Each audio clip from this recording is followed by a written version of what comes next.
In a country where 70% of the population makes its livelihood from farming and agriculture, it's not unusual that most festivals and ceremonies are associated with the hopes of a bountiful harvest and have their roots in rural communities.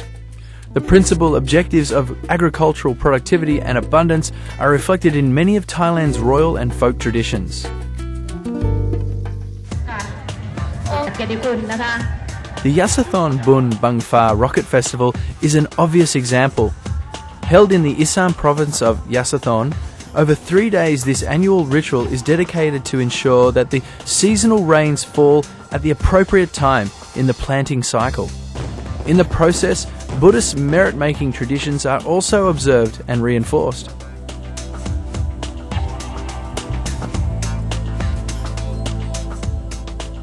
The first day, known as Wan Suk Dip, features a ritual to pay homage to the Chao Pu, the spirit of the city pillar. The second day is the Rocket Procession Day.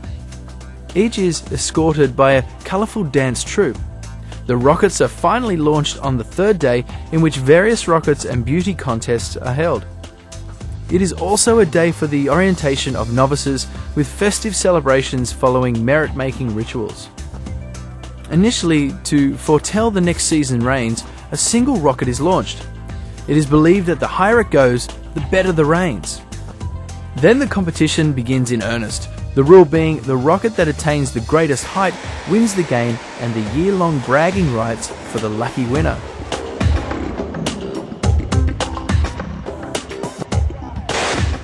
If a rocket fails to take off or explodes, the owner will be unceremoniously thrown into the mud.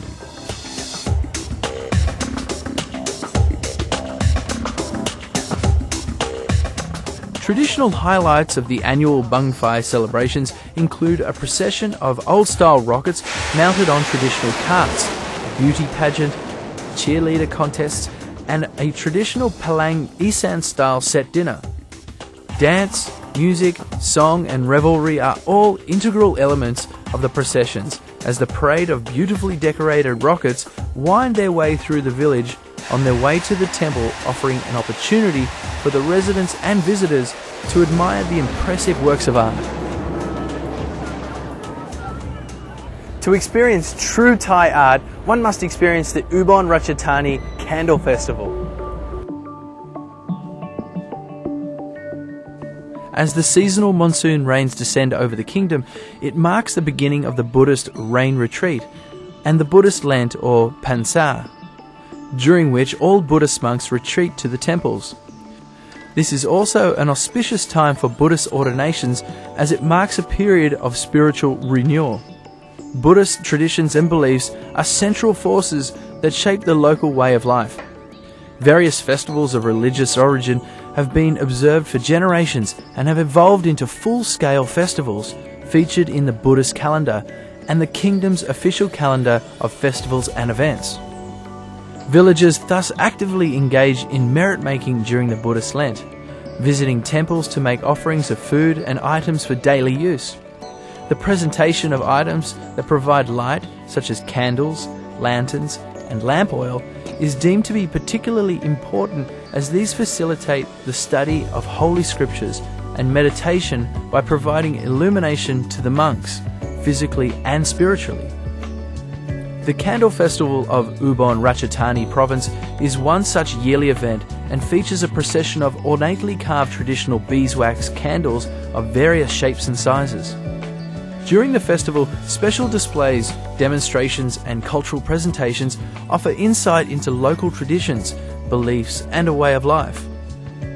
For example, visitors can see how candles for religious worship are cast, learn about meditation techniques and traditional chanting. People are encouraged to see communities and temples where candles are made and crafted 2 or 3 days before the royal candle procession. You can learn about the techniques, the methods used, as well as the designs applied to the candles. Another important aspect of the Buddhist Lent is to donate candles to the temples for religious worship. It is believed that this act bestows great blessings on the donor. All are welcome to join in this auspicious ritual at all temples.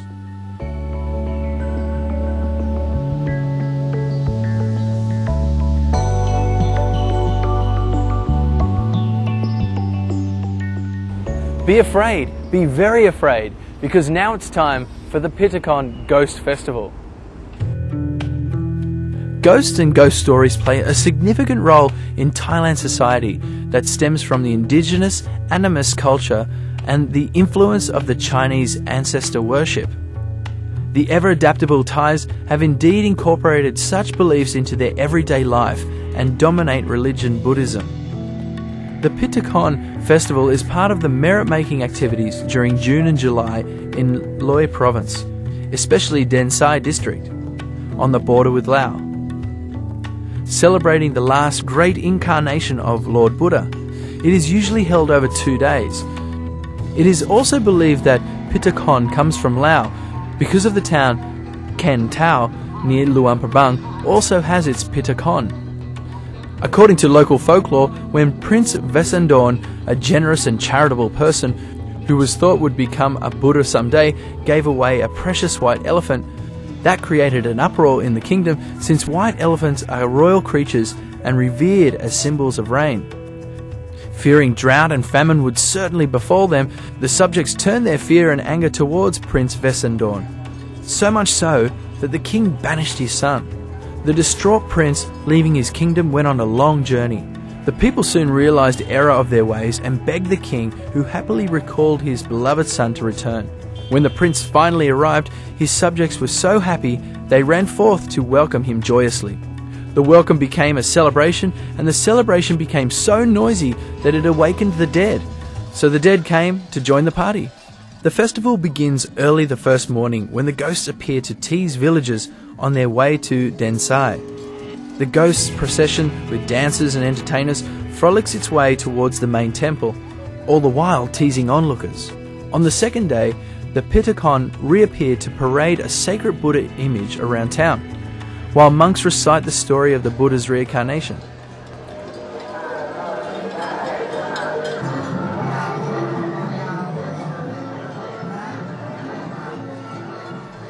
The Pitakon tease and play with their audience, cavorting around in grotesque, long-nosed masks made from coconut husks. Many are decorated with small bells, which jingle as the ghosts jump and dance around. Other Pitakon are armed with knives whose handles are carved into huge red phallic symbols. As can be imagined, the knives are prodded at women in the audience to provoke screams and laughter.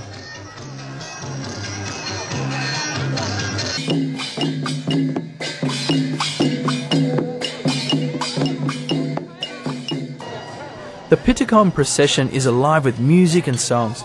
The participants in the procession wear masks and headdresses made from rattan rice containers with eye openings.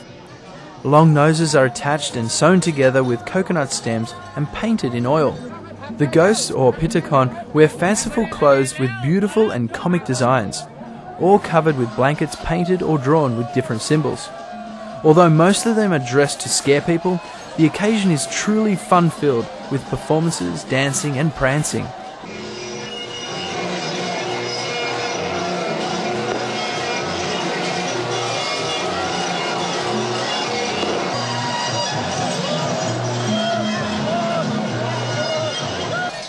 Tradition requires that the ghost costumes must be hidden while they are being made, and always in a rice storage area. After the festival is over, the masks are usually thrown into the Man River because the wearers are afraid of real ghosts.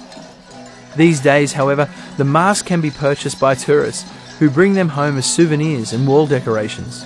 Unlike their Western counterparts, the ghostly Pitakon are not afraid of Buddhist amulets of garlic, but they are frightened there will be no crowds to watch their performances.